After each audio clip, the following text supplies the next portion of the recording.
రాముడు ఒక స్త్రీని చంపడానికి వెనకాడాడు. ఆ సమయంలో విశ్వామిత్రుడు చెప్పిన ఒక మాట ఇవాళకి కూడా రిలవెంట్గా ఉంటుంది. అడవిలోకి తాటకి అనే రాక్షసి వచ్చింది. భయంకరమైన రాక్షసి. యజ్ఞాలను పాడు చేస్తోంది, మహర్షులందరినీ కూడా భయపెడుతోంది.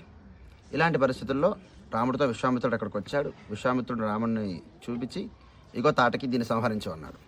ఆగిపోయాడు రాముడు. ఆయనకి స్త్రీని చంపడం ఎలాగో అర్థం కాలేదు. ఆమె ఒక స్త్రీ, తనను ఎలా శిక్షించగలడు అనేటువంటిది ఆయన సందేహం. అప్పుడు విశ్వామిత్రుడు అంటున్నాడు, రామా, ధర్మం విషయంలో నువ్వు చూడాల్సింది స్త్రీయా పురుషుడా అని కాదు. వ్యక్తి ఎవరైనా సరే చేసేటువంటిది ధర్మమా అధర్మమా అని.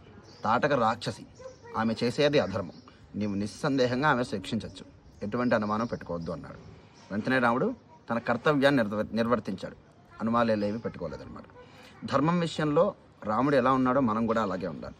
మనం కూడా చాలా విషయాల్లో ఇలాగే బయట ఎవరన్నా ఏదైనా ఒక పని చేస్తే అది తప్పు అని తెలిసినా కానీ మనం వాళ్ళని ఖండించలేం.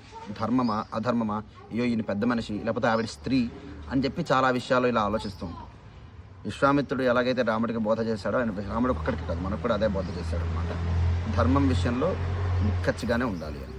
రాముడికి సందేహం వచ్చింది, అది మానవత్వం. ఆ సందేహాన్ని దాటి ఆయన తన ధర్మాన్ని నిర్వర్తించాడు. అది ధర్మం. అందుకే అన్నారు, రామో విగ్రహవాన్ ధర్మ. చెప్పండి, జై శ్రీరామ్.